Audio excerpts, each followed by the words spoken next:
Shalom, shalom, shalom para todos vocês. Uma boa noite. Boa noite para todos os irmãos. Bom, eu já vou aqui compartilhar. A live no meu grupo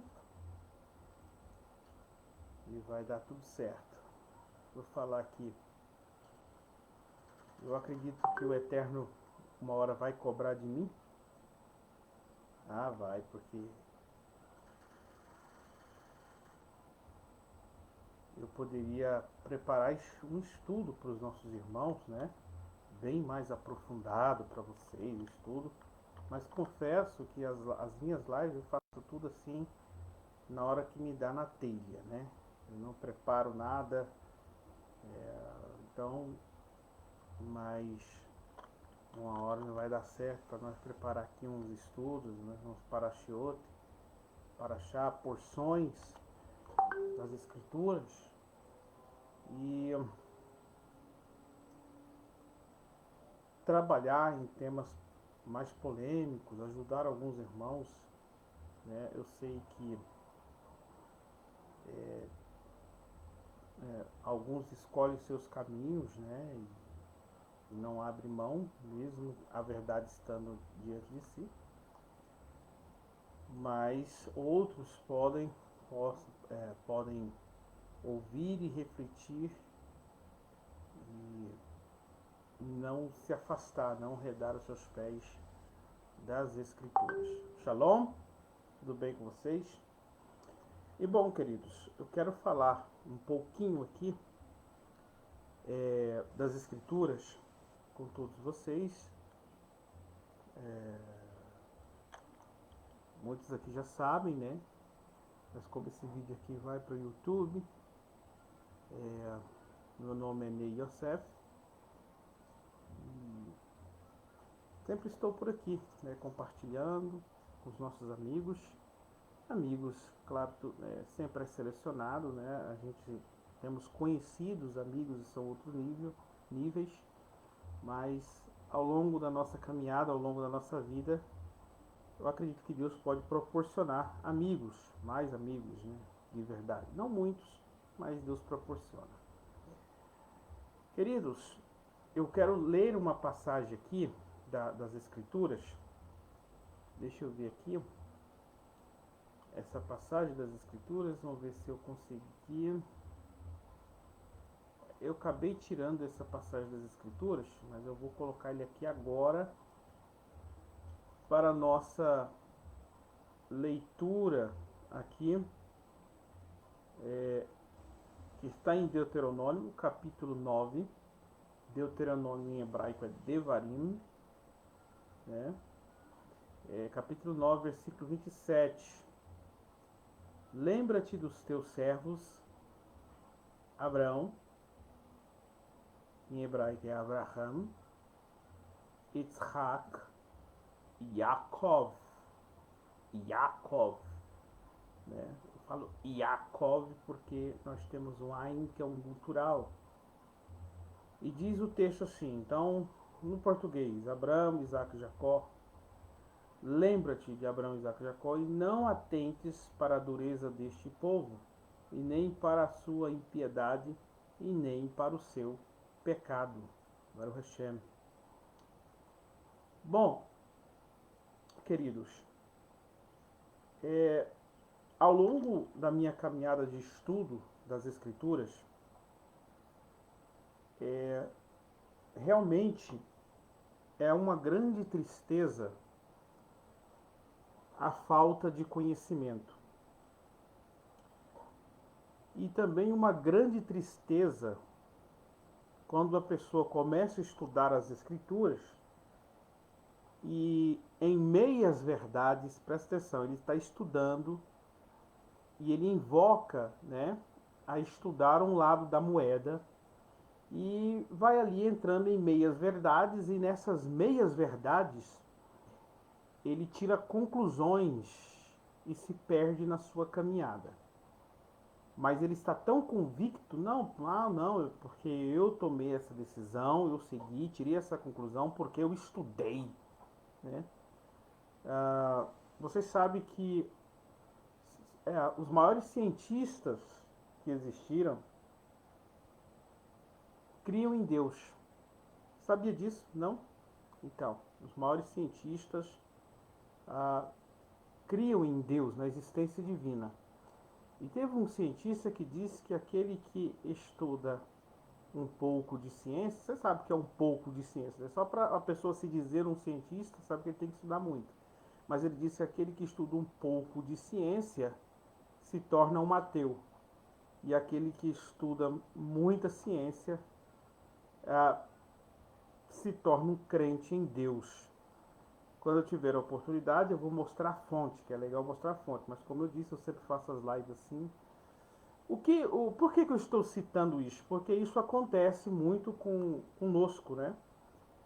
Muitas pessoas lêem a Bíblia, lêem as Escrituras, aí ele começa a estudar um pouquinho de Escritura, ele acha que já sabe a mais que os outros, aí ele começa a tirar conclusões com aquilo que ele estudou, né? E logo ele se perde. Mas se ele fosse mais a fundo,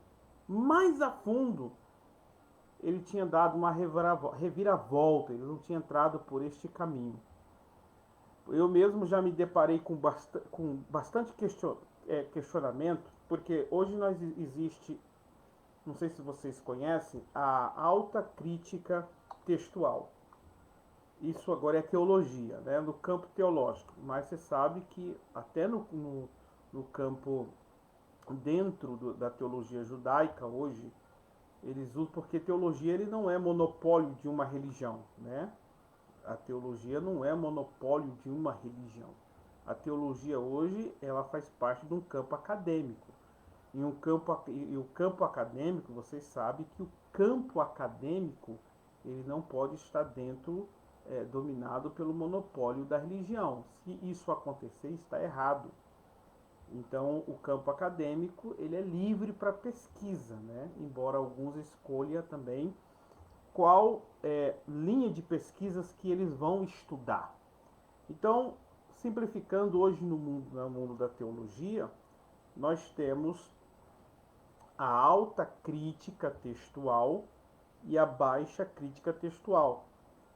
Só que o termo, a finalidade da palavra crítica textual não tem esse sentido pejorativo de criticar a Bíblia, né? Uma pessoa que faz críticas, né? Não é esse sentido pejorativo que no campo teológico traz a palavra crítica textual, né? Mas existe uma parte da crítica textual que chamamos de alta crítica textual. Então, a parte da alta crítica textual tem sido responsáveis para formar, né? Tem sido responsável de formar vários ateuzinhos, neos-ateus, né? É aquela pessoa que é um religioso, mas ele vai se tornando um incrédulo. E ele começa a usar argumentos da alta crítica textual. Então, por exemplo, o grande problema disto é que essa pessoa ela não tem o domínio da crítica textual. Simplesmente ela se aproveita de um questionamento e ele sem conhecimento, porque aquilo lhe apraz, então ele começa a entrar por aquele caminho sem ter um conhecimento, sem ter uma instrução da alta crítica textual, os contras, os prós, entendeu? Ele não tem esse conhecimento, mas ele toma decisões, né, sem ter o conhecimento. Por exemplo, a pessoa, só para você ter ideia, a pessoa nunca estudou numa sala de aula, ele nunca estudou o Manuel Tove, porque se ele for estudar o Manuel Tove, por exemplo, começando pela crítica textual da Torá, vamos pegar do Tanar, né? Ele não vai saber as linguagens, né? A erudição, né? Da fonte Q, e aquele monte de símbolo, ou seja, é muito avançado. Então, ele não entende realmente, né, as questões da crítica textual. Então, o que, que acontece? Então, ele vai começar a fazer afirmações, a trazer afirmações que talvez ele nem mesmo conseguia entender direito, porque nunca estudou. Agora, estudando a alta crítica textual do Novo Testamento. Então, a alta crítica textual, presta atenção, o problema não é a crítica textual, mas a, a linha que grupos tomam. E esse grupo é chamado de baixa crítica textual e alta crítica textual. Essa alta crítica textual, ele já parte pelo pressuposto que a Bíblia não é inspirada. Não existe inspiração, não existe uma intervenção divina. Então, como não existe inspiração, então não existe preservação de texto, ou seja, a divindade não teve cuidado de preservar texto nenhum, e que esse negócio foi tudo adulterado e que tudo foi mexido pelo homem, e não houve preservação de texto nenhum. Então, assim, então eles por experiência própria, eu já vi tanto tipo de argumento que, meu Deus, por exemplo, tem pessoas que dizem que há erro na Bíblia, mas não conhecem o grego. Então não tem como fazer um trabalho de alta crítica textual, né? Ou seja, exegese ou alta crítica textual, né? Sem os originais, né? Parece ser assim algo, nossa, negócio de original, mas é a realidade. Não tem como. Se é trabalho acadêmico, então é necessário a pessoa conhecer o original e pronto, acabou. Ele tem que aprender, ele tem que fazer uma análise, ele tem que tirar. Não existe esse negócio. Por exemplo, tem uns grupos aí no Facebook que diz assim, erros do Novo Testamento, né? E tem umas pessoas, né, que eu chamo de prosélito, né, porque judeu que é judeu de verdade, judeu mesmo, são poucos judeus que vão se preocupar com isso. Né? O que mais atacam, o que se levantam mesmo, são aqueles prosélitos. Eram ex-pastores ou ex-evangelistas, não sei, era da igreja. Aí um dia se revoltaram, que a igreja não sei o que, e saíram.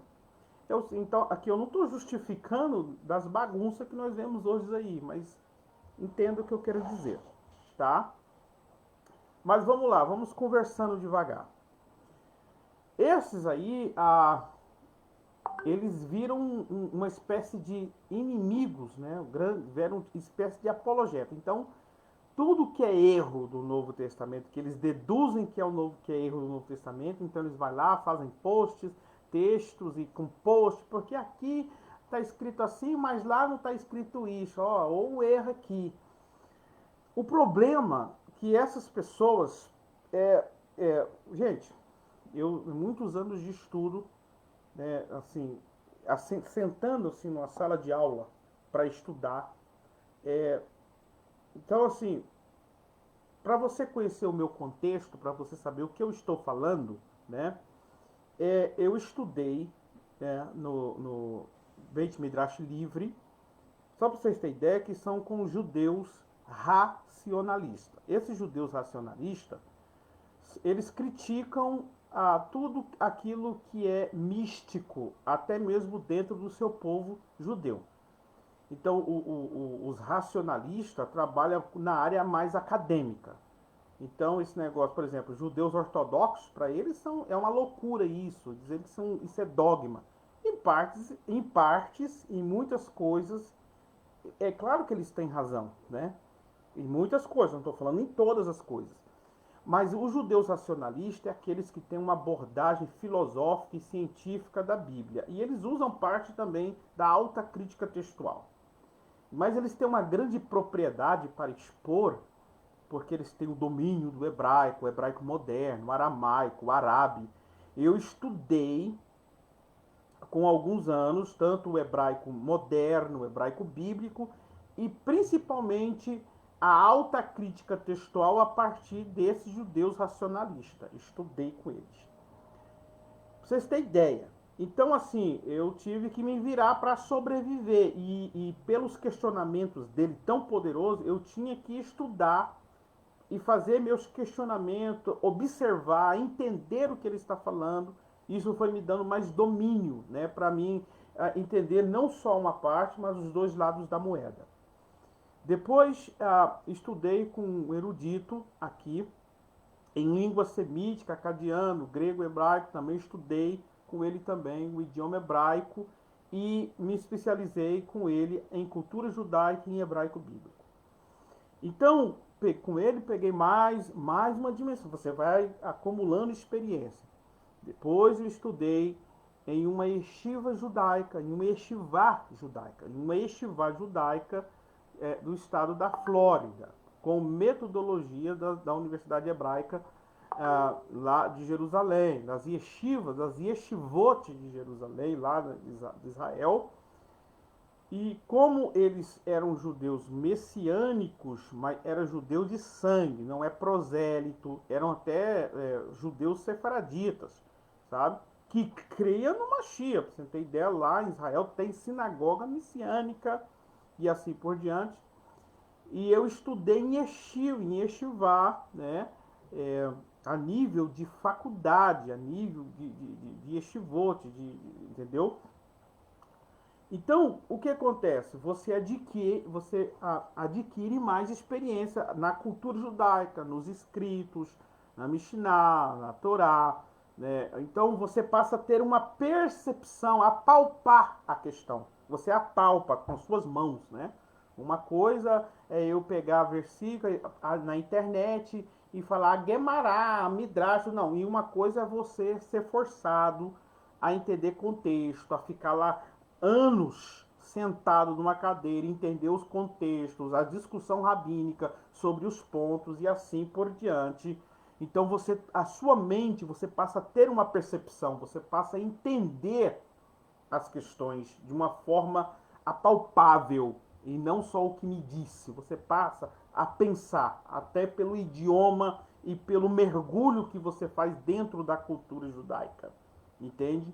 Da cultura judaica.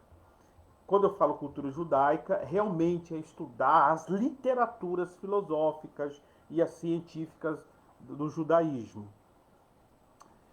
Então, ao estudar, você passa a ter uma percepção. Então, eu estudei lá com os racionalistas, estudei com os judeus messiânicos, estudei também com os judeus nazarenos. Então, aprendi o ponto de vista da teologia do judaísmo com os judeus nazarenos, estudei na yeshiva com os nazarenos.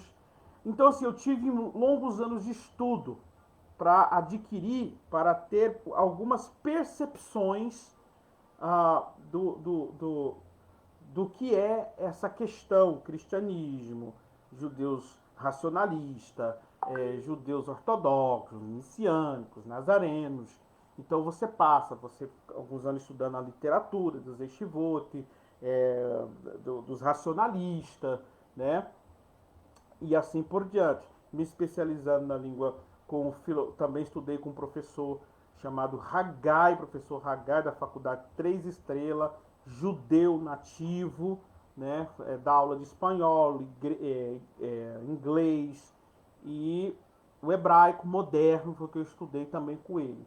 Então eu passei na mão de vários professores. Então, o que eu quero dizer é que muitas pessoas que tocam no assunto, né, fora as parashiot, nem falo das parashiot, toda a minha vida estudando as parashiot, estudando. Então, em tudo isto, fora as experiências dentro da teologia, com desigrejado, com os que trabalham com alta crítica textual dentro da perspectiva teológica, não judeu, mas cristão, que não, entendeu? Isso vai desenvolvendo o quê? Você vai entendendo as indagações. Os anos foi se passando, aí você vê a pessoa, você não foca mais na pessoa em si, você não tem preconceito. Chega um tempo que você não tem preconceito, porque as pessoas têm preconceito, né, pelo seu preconceito da pessoa em si, né? A pessoa fala, você já fica assim, ixi, eu lá vem, né? Não, a gente passa a ficar admirado o nível de percepção e do argumento que eles usam. Argumentos esses que eles que influencia o argumento deles, o estilo de crença deles, né? O argumento, você passa a ficar abismado, falei, meu Deus, realmente essa pessoa está afirmando isso sobre Exu, ou sobre sei lá o que for dos textos bíblicos, porque a alta crítica textual, gente, presta atenção, só para vocês terem uma ideia, como existe vou dizer assim, a falta de conhecimento, né? Eu não sei se tudo é falta de conhecimento ou se é expertise também ou maldade. Por quê? Porque a alta crítica textual, de verdade, a alta crítica textual, ela não trabalha com os seus aspectos acadêmicos, né?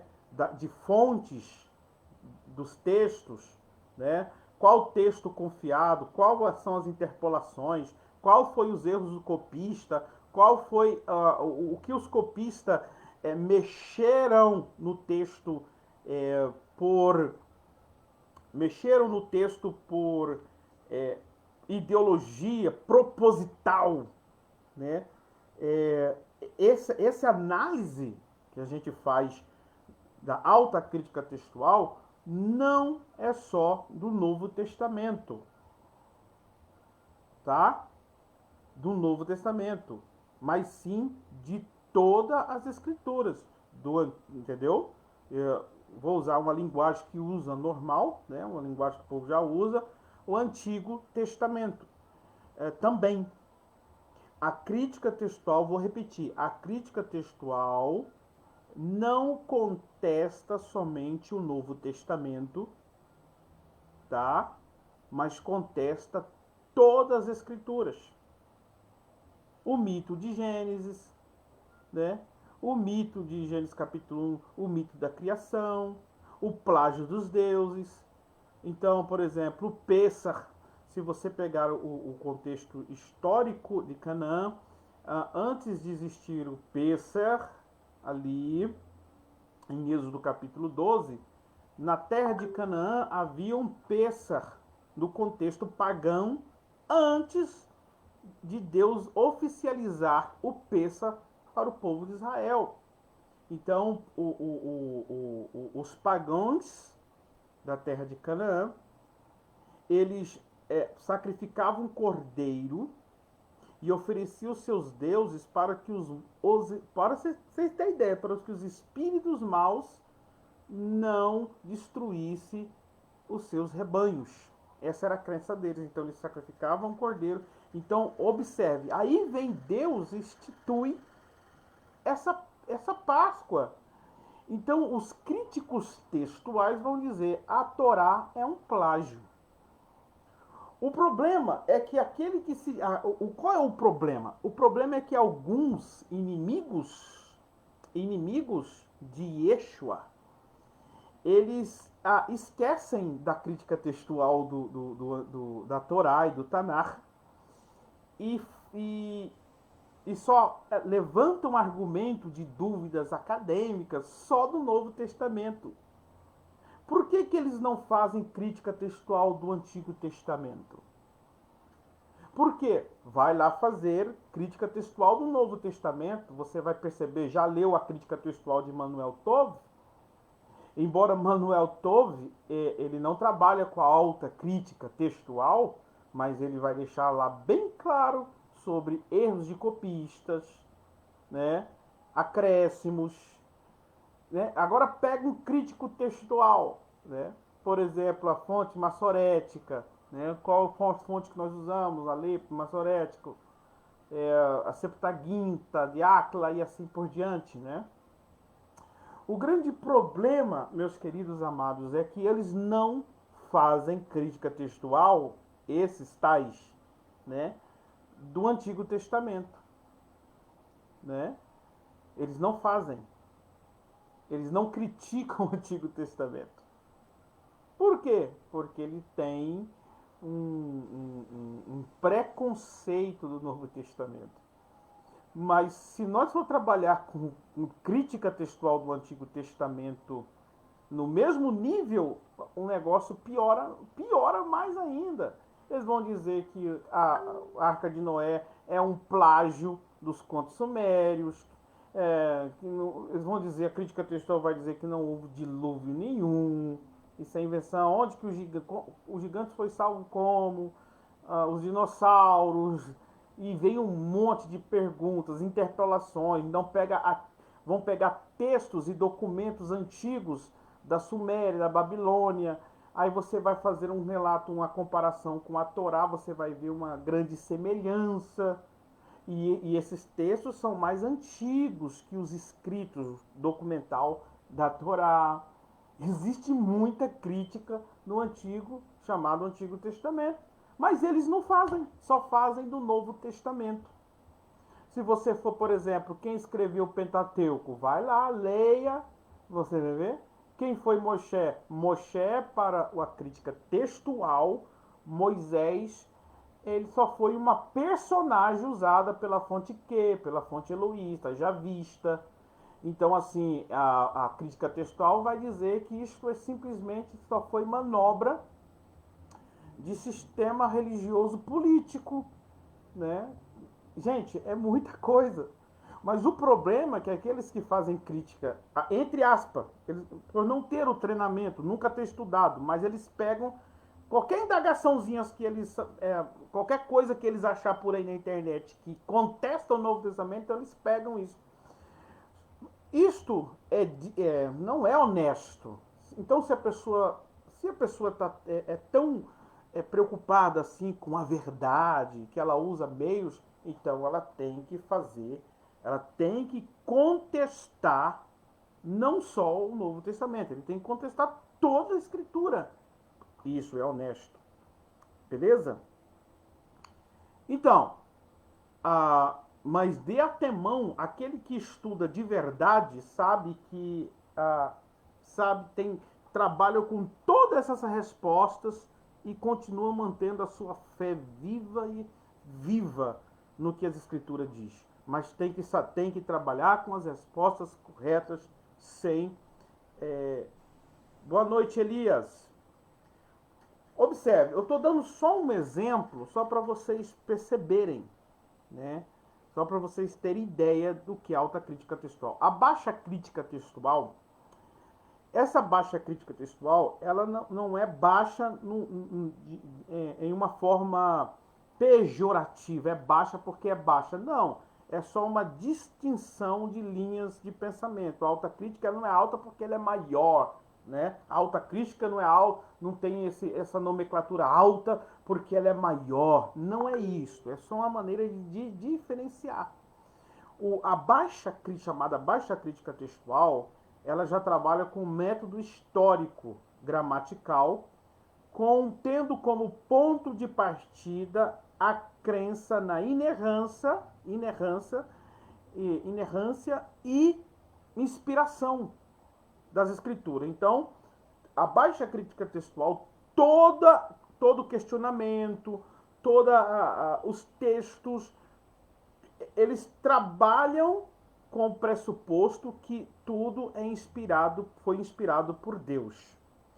O que ele vai fazer agora é só um trabalho de crítica textual para encontrar o documento que é mais coerente, entendeu? Que é mais coerente, aquela família de documentos que é mais coerente. Então nós temos as cópias mais antigas, as cópias mais novas, mais recentes, nós temos Código de Alexandria, nós temos Código de Sinaítico, do Novo Testamento, e a cópia que é mais usada da Torá é dos massoréticos, né? Nós temos a Estuda Cartência, que tem essa fonte aí, que tem essa linha aí dos maçoréticos. Então, as fontes maçoréticas são as fontes confiáveis. A crítica textual vai trabalhar com as fontes bem antigas que foi encontrada no deserto da Judéia, né? No deserto da Judéia. Nós temos códigos que foi achado em Massada, nós temos códigos que foi achado em Qumran, né? Em Qumran. Então, por isso que nós já resumimos tudo isso aí como fonte da Judéia, porque foi em vários lugares que foram achados cópias, por exemplo, do profeta Isaías. Sim, cópias que foram depositadas ali, né, na caverna de Qumran, antes mesmo, né? Antes mesmo, escrita, que era antes mesmo de Jesus, mais antigo. Então, o trabalho da crítica textual é fazer uma comparação com todos esses documentos, né? Então, ali fazendo a comparação, foi se achando, foi montando o texto, né? Fazendo a montagem no texto, comparação com o texto, remontando o texto e foi descobrindo que realmente a Bíblia que nós temos nas mãos, né? Principalmente pelos maçoretas, ela é uma das mais confiáveis, os códigos mais confiáveis que temos, entende? Que não muda quase nada, nada significativo. Isso é trabalho de crítica textual, entende, gente? Então, a baixa crítica textual trabalha primeiro, ela vai perguntar qual é as cópias, quais as fontes mais coerente, né, mais coerente. Depois que eles acham essa fonte que é mais coerente, por exemplo, os maçoretas, pronto. Então, daqui foi a partir desse texto que esse texto foi copiado dos originais, das fontes originais. Nós não temos fonte documental. Vamos, primeiro, faça uma diferença. Algumas pessoas nunca entendem, é difícil as pessoas entenderem isso. Eles não entendem o que significa textos de documentos. Documento é uma coisa, texto é outro. Pera aí, Ney. Pera aí. Por exemplo, nós temos achados dos maçoretas depois de Cristo, né? Que houve a preservação ali e códigos que foi achado aí 1000 e poucos anos depois de Cristo, entende? Documentos escritos que foi registrado os textos, não o texto em si. O texto em si, ele remonta muito antes da era de Yeshua Mashiach, da era de Cristo. Texto é uma coisa, os documentos, né? O que é aquilo que é preservado, os textos. Entendeu? O texto.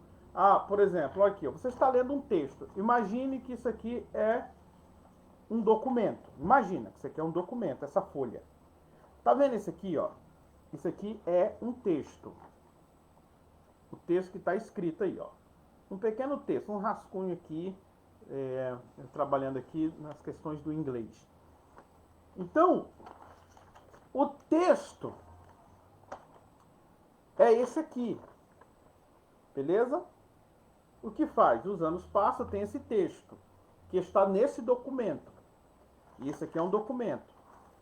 Imagine que esse texto agora, esse texto que está aqui, vamos supor de 100 anos atrás, daqui uns dias ele está preservado nesse documento, um documento mais novo. Esse é o documento. Mas o texto é antigo. Isso aqui, gente, é uma das maiores confusões que as pessoas acham. Alguns dizem assim, não, mas a Bíblia hebraica, os maçoretas, esse texto aí, o código não sei do que, foi encontrado 1000 anos. Esse documento foi encontrado. Esse documento. O texto é muito antigo. Entendeu? Ele só vem sendo preservado de documento em documento. Espero, deu para vocês entender? Entende? Então, texto é uma coisa e documento é outra. Então, vamos lá. Só para vocês terem ideia, que são minúcias, que são coisas minúcias e coisas que as pessoas não param para pensar, porque não estudam e já tiram conclusões extremamente erradas dos assuntos. Mas vamos lá, o que eu quero adentrar aqui? Eu rodeei muito, né? Eu sei que eu rodeei muito, porque o que eu quero mesmo falar ainda nem eu não entrei. Eu li aqui um texto das Escrituras, em que lembra-te do teu servo Abraão, é uma oração de Moisés. Deus queria exterminar o povo de Israel, e o Moshe, ele fez uma oração de intercessão para que o Eterno se lembrasse dos teus servos Abraão, Isaque e Jacó. Não atentes para a dureza deste povo, e nem para a sua impiedade, e nem para os seus pecados. Ou seja, Moisés, olha que interessante, estava exatamente invocando o perdão, a misericórdia, a longanimidade de Deus para com o seu povo Israel, em nome, pelos méritos, presta atenção, desses três tzadik. Tzadik, gente, em hebraico quer dizer justos, que cumpriu os mandamentos de Deus. Então, quando um homem cumpre os mandamentos de Deus, atenta para a voz de Deus e coloca em prática os mandamentos do Senhor, é chamado de tzadik. Então, o Abraham, ele invocou, preste atenção, o perdão para o povo de Israel pelos méritos de Abraham, Yitzhak e Jacó. Esse pensamento aqui não é inventado, gente. Isso aqui eu cansei de ouvir isso aí nas yeshivas. Entende? Nas yeshivas judaicas. Entendeu? Na yeshiva judaica. Até hoje eles invocam, né? Está orando, eles invocam lá os méritos de Abraão, Isaac e Jacó. E até hoje, né, agora é claro que já é um pensamento que eu não compactuo. Eles oram, pra você ter ideia, os judeus, né? Isso aí para mim é um absurdo. Eles, por exemplo, um grande rabino, que foi um grande tzadik, eles vão lá e eles rezam, porque eles usam a palavra reza, né? Eles rezam a Deus pelo mérito daquele morto, daquele grande tzadik, para vocês terem ideia. Mas quando se fala de Yeshua, o negócio muda.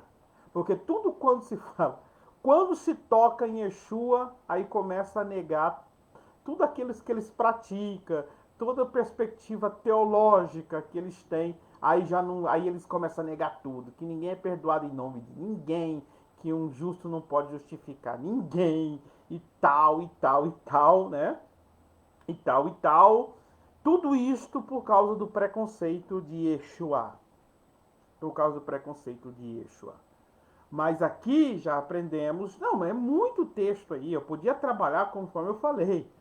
Deus ainda vai cobrar de mim porque eu não estou preparando estudo. Até hoje não preparei estudo para vocês, né? Mas eu acredito que essas reflexões aqui dá para vocês pensarem. Eu estou entregando ponto de partida para vocês pensarem por vocês mesmos, tá? Então, a oração, Moshe invocou perdão para que o Eterno apaziguasse a sua ira pelos méritos desses três justos, de Abraham, Yitzhak e Jacó, né? Pelo seu memorial, pela sua justiça. E assim o Eterno disse que por amor ao meu servo, Abraham, Yitzhak e Jacó, não destruiria o seu povo. Então,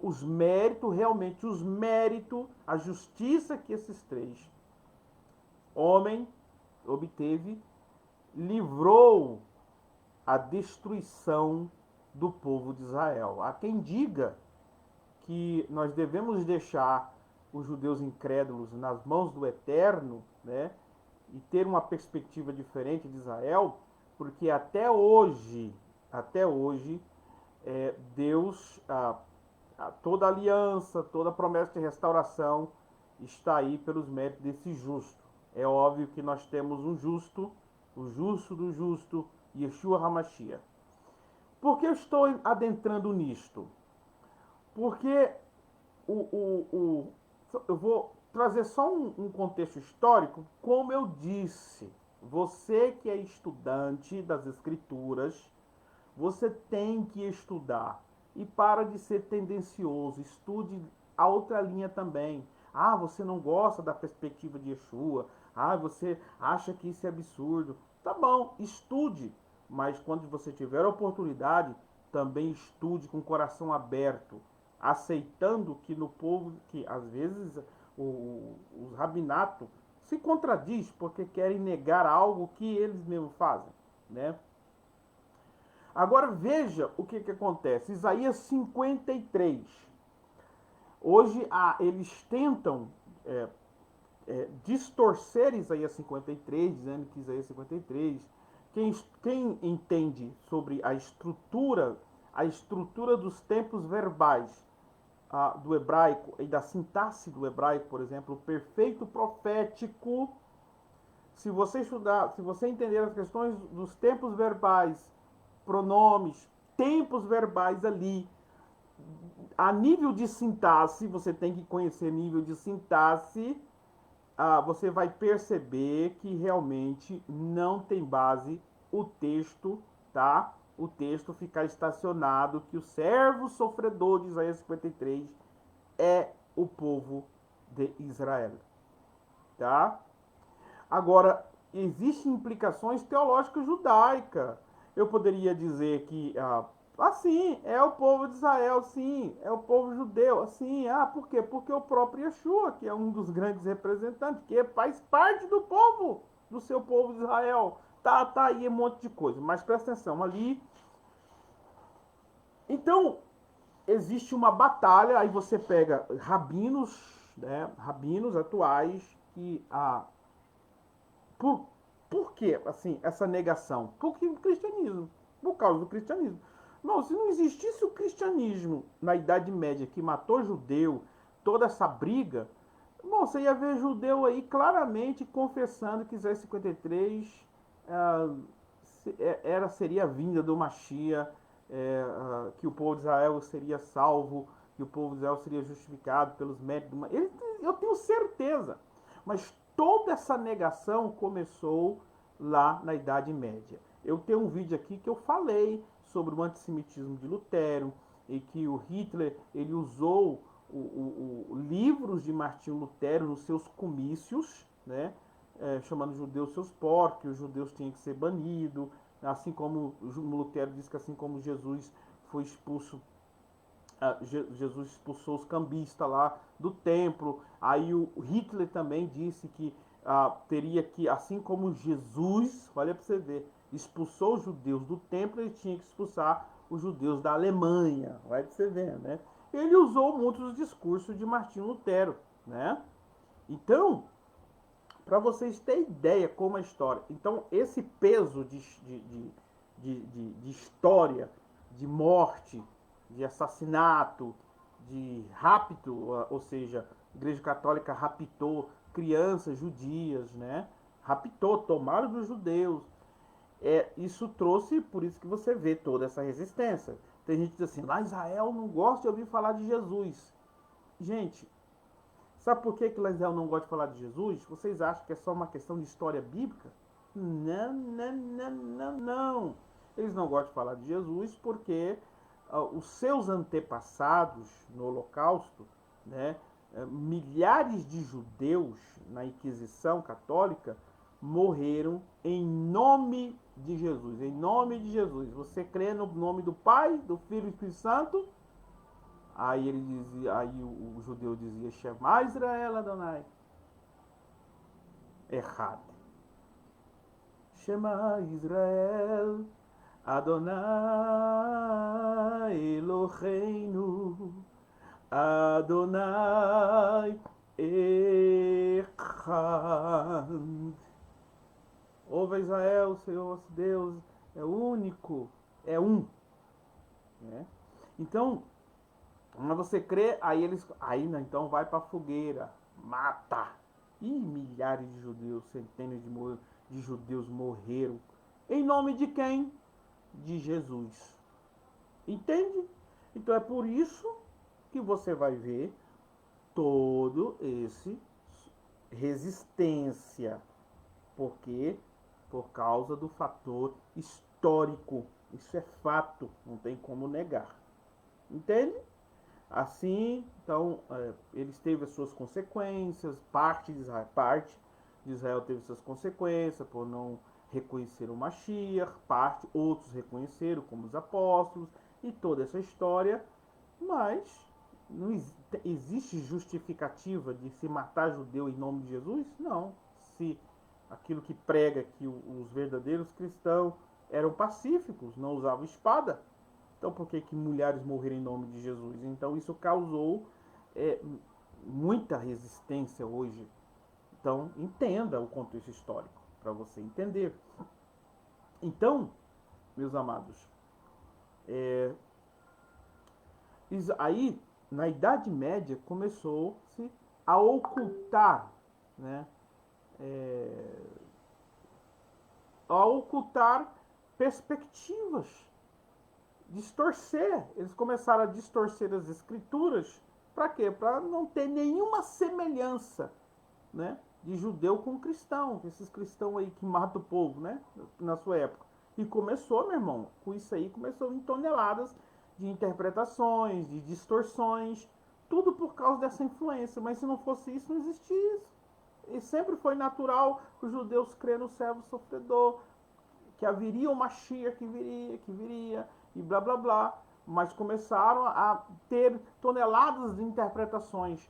Então, não dá tempo, mas eu tenho aqui ah, um, um livro aqui da Yeshivot, né? Quando eu estudei, por exemplo, nós temos aqui o período dos sábios, Avot, Anshei Knesset Hagadolá, Zugot, Tanaim, Amoraim, Sevoraim, Goenim, Rishonim, Ahoranim, Aharonim e assim por diante, né?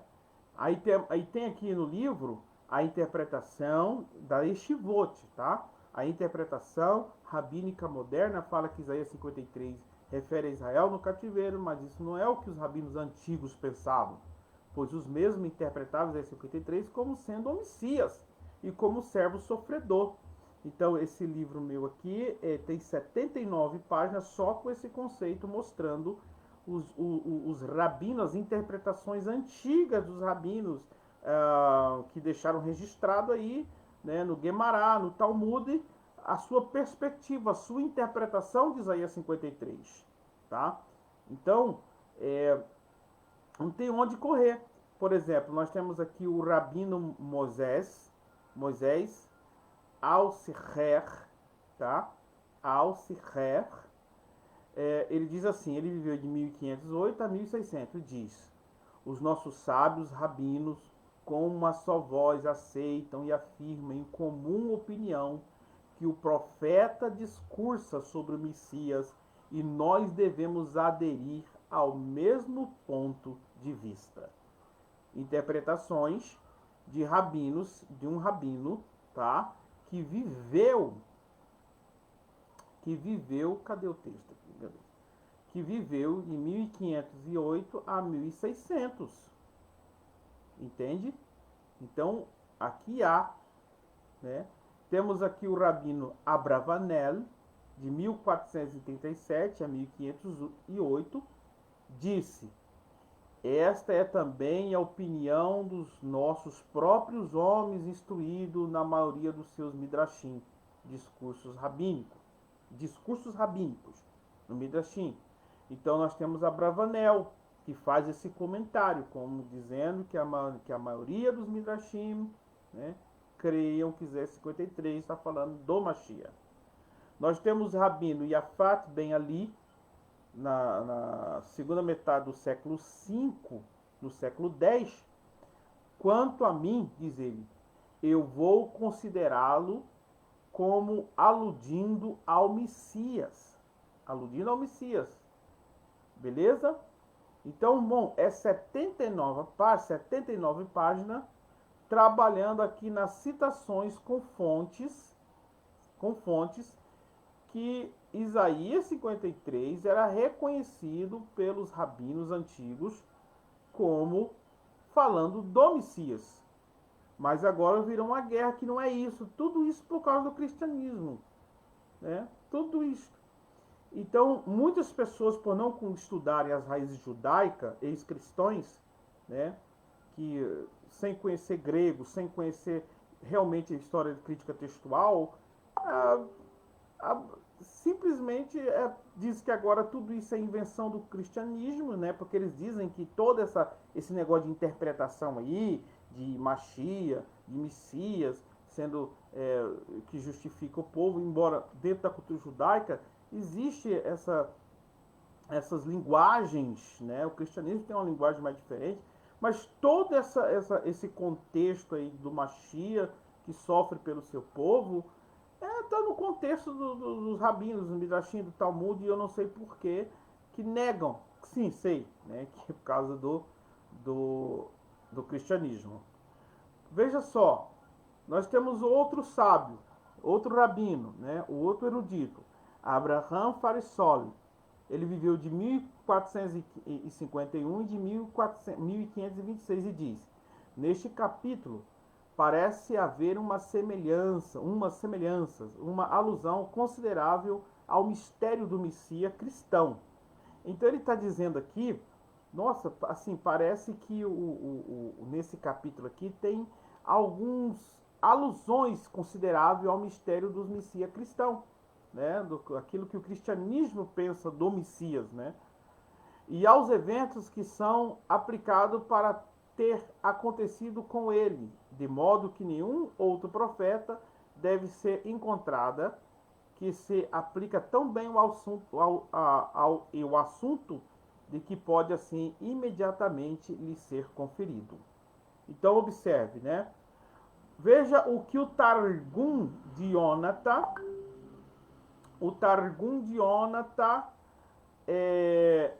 diz, né? O Targum de Yonatan diz, da introdução Yerushayahu. O Targum de Yonatan é uma tradução que ele traduz, ele faz uma tradução, né, para o aramaico, né, e vamos ver o que ele fala aqui. No século IV, depois de Cristo. Vamos ver o que diz essa tradução. Olha como que ele traduz o Targum de Yonatan, de Yeshayahu, como que ele diz: eis o meu servo, artigo, o Messias. Isaías 52, 13. Ele traduz dessa forma. O que significa isso? Que o tradutor do Targum, né, que viveu no quarto século, que possivelmente ele era um gentil convertido ao judaísmo, ele traz essa tradução aqui: eis o meu servo, o Messias. Está no Targum de Yonatan, tá? Que é baseado em Yeshayahu Hanavim. Yeshayahu, Isaías, o profeta, né? Nós temos aqui outro rabino, que chamamos ele de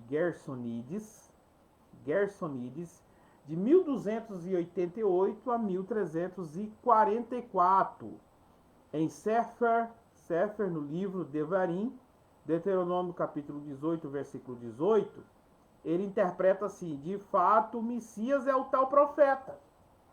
Então, o Messias, ele então identifica que o Deuteronômio capítulo 18, versículo 18, está falando do Messias que ele sempre esperava. Pois se indica no Midrash. Ele está dizendo que no Midrash diz, no servo, eis meu servo. Isaías 52, 3.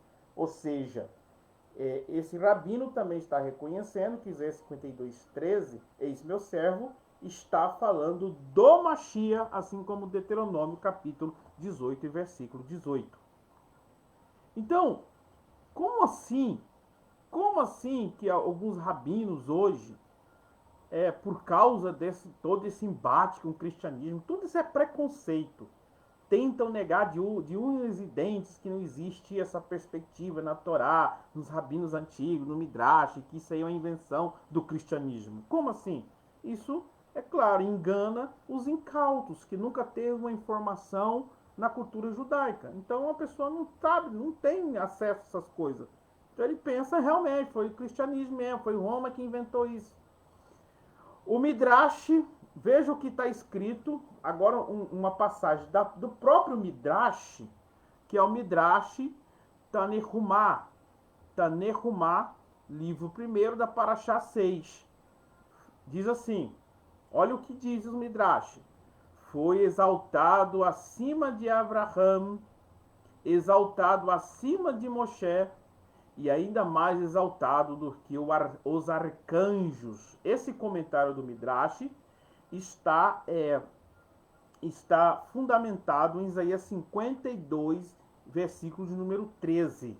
Então, o Midrash Tanehumã, no livro 1, está dizendo que o Mashiach será exaltado acima de Abraão, exaltado acima de Moisés, ou seja, lembra o livro de Hebreus, que diz que ele é maior do que Moshe, o próprio. Então, aqui no Midrash está dizendo, observe, entende? Nós temos aqui, olha que interessante, Yalkut Shimionim, atribuindo ao Rabi Simeon Kará, tá? No século V, do século V, diz, em Zacarias capítulo 4 e versículo 7, o rei Messias, ele reconhece que Zacarias 4, 7, o rei Messias é maior que os patriarcas, porque é dito, eis que o meu servo procederá com prudência e será exaltado e elevado e muito sublime. Isaías 52, 13. Então, Yalkut Shimioni, atribuído ao Rabi Simeon Kará, está novamente reconhecendo o Mashiach como maior do que os patriarcas, que foram os fundadores da nação de Israel, e com o seu legislador, Abraham, Moshe. Isso aqui é tudo fontes. Então, como assim? Da onde que inventaram? Inventaram do preconceito. O cara invocou que agora tudo é invenção do cristianismo. Era um pastor, o que ele era. Aí se tornou um desigrejado. Aí desigrejado isso aqui, quando eu falo desigrejado, já quero dizer que não é pejorativo. Não é uma forma pejorativa, tá? Desigrejado, eu respeito, cada um tem sua posição. Não é pejorativo, pelo amor de Deus. Não estou sendo pejorativo com as pessoas, tá? Mas muitas pessoas já tiram conclusões erradas, porque nunca mergulharam na cultura judaica. Se deixa levar, se deixa levar por argumentos, né? Porque lá é o judeu que está falando, então é o judeu, então é assim, né? Não é assim não. Agora veja, Maimônides de 1135 a 1204 escreveu ao Rabi Jacob Yalfahumi, uma escrita do Maimônides para Rabi Jacob. Do mesmo modo, está em Isaías que o Messias apareceria sem reconhecer um pai ou uma mãe, pois foi crescendo como renovo perante ele e como a raiz sai de uma terra seca. Ou seja, escrevendo o Rambam para o Rabi Jacob, né?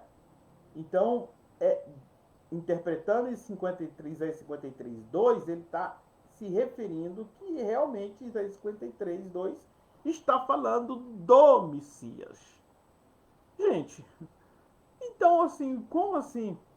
Outra citação, gente, é 70 páginas, só isso aqui, irmão, né? Eu tenho uma tonelada do meu trabalho de yeshiva. Mas diz aqui, ó, Midrash Terumah, ou Midrash Tarumah, o Rabino Nehman diz, a palavra homem na passagem, um homem que seja cabeça da casa do seu pai, número 1,4, alude ao Messias, o filho de Davi, porque está escrito, eis o homem cujo nome é Semar, renovo. Onde no Targum de Yonatan interpreta, eis o homem, o Messias. Então o Targum reconhece que Zacarias 6,12 está falando do Messias.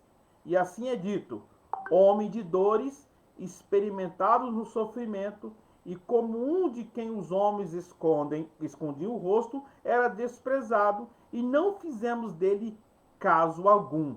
Então, no Targum também, assim como o Rabino Nehman, e no Targum, nós temos aqui o reconhecimento de Isaías 53, 3, falando do Mashiach.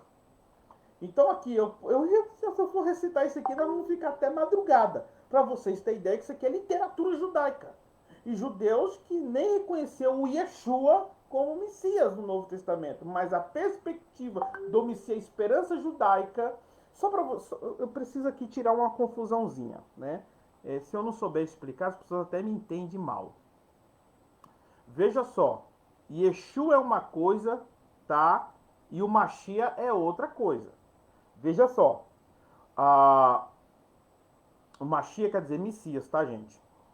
Os judeus, antes de Yeshua vir, ele sempre esperou o Messias. Então, ele teve a sua teologia, interpretando a Bíblia, de como ele viria, do que ele faria, e blá, blá, blá, e tal. Isso tudo, toda essa esperança está registrada aí nas literaturas judaicas, né? Que literaturas essa de tradições, de peso de compreensão, que era compreensão antes mesmo de Yeshua vir.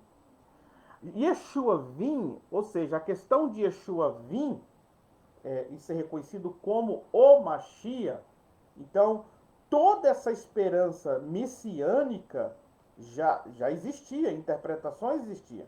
Por exemplo, hoje, Yeshua veio, os judeus, muitos judeus, né, não creram no Mashiach. Não creram no Mashiach, não creram no Messias. Mas a esperança messiânica, como estudo da Torá, estudo da tradição, ainda continua. O que eles pensam sobre o Mashiach. Entendeu? A questão é que eles só não creram que Yeshua seria esse Mashiach. Jesus seria esse Mashiach. Entende? Então aí há longa discussão por causa tal, de muitos pontos que é questionado, mas tem muitas respostas para esses pontos. Né? Mashiach ben Yosef, Mashiach ben Davi e assim por diante. Então, veja, assim, a esperança messiânica, segundo a Torá, Tanar, ou segundo Tanar, que é toda essa junção de Torá e tal, ele sempre teve e tem essa esperança messiânica. Infelizmente, muitos da parte não creram no Messias, mas muitos creram, mas eles crerão. A profecia aqui, eles crerão, haverá uma restauração, né? Então eles reconhecerão o Messias na sua volta. Eles reconhecerão o Messias, né? A qual aí tudo vai ser esclarecido. Tipo assim, eu vou parafrasear bem simplesmente, era eu. Aí ele vai mostrar as suas mãos furadas e tal. Era eu, vocês não creem, mas estamos aqui de volta, né? Estamos aqui de volta, né? Aí cai um espírito de súplica, eles reconhecem, né? Jesus vai dizer que eu fui ferido na casa dos seus irmãos, tá aqui, ó, fui ferido na casa dos seus irmãos, tal.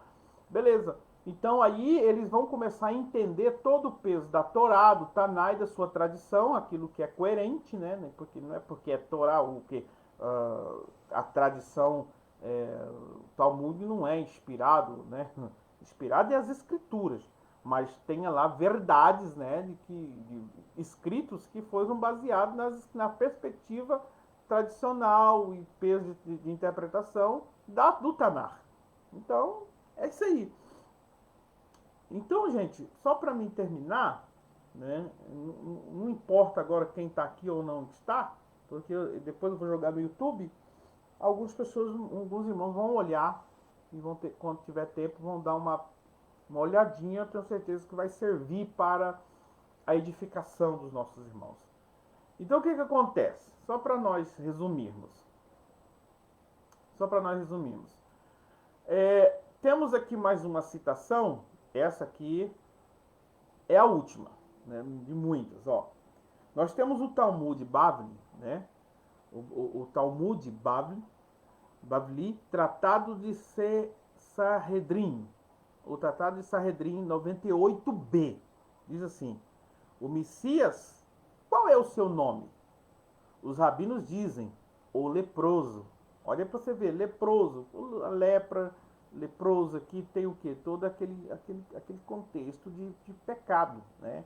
O leproso, aquele da casa de Rabi, Rabino Yehudá Hanassi, o autor da Mishnah de 135 a 200. Seus alunos disseram: o nome do Messias é Rolachá, tá? Rolachá, o enfermo, porque diz: certamente carregou nossas enfermidades. Existe uma pequena discussão, que isso aqui está falando de um rabino tal, não importa. É claro que está fazendo uma referência com o Messias, né? E se houve algum erro deles que reconheceu o Messias, só para vocês terem ideia, algum Messias lá do seu tempo, porque os judeus criam lá em vários Messias, né? Mas para vocês terem ideia que a esperança deles, essa é a ideia, que a esperança deles em Isaías 53, por exemplo, aqui é citado que eles tiram essa interpretação de Isaías 53:4, que ele carregou as nossas enfermidades. Então a perspectiva judaica que o Messias carregaria a culpa do seu povo, que chama o leproso. Por isso que o Talmud chama ele de o leproso, fazendo conexão com Isaías 53:4, daquele que carrega os nossos pecados, tendo o pecado como lepra. Então, gente, surge dúvida, né?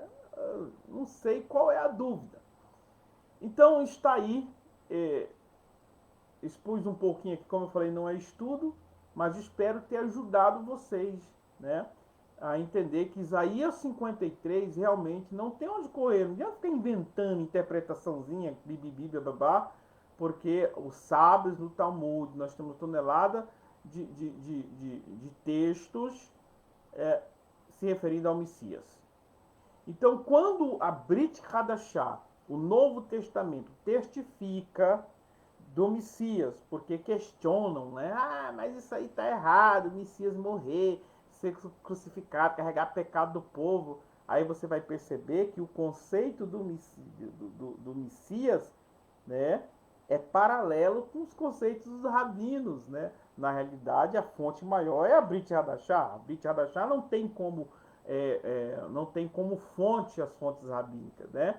Mas para você fazer o paralelismo, para você perceber que isso não tem nada de invenção de Roma e que blá blá blá blá blá blá. Esse conceito era um conceito da esperança messiânica entre o povo judeu.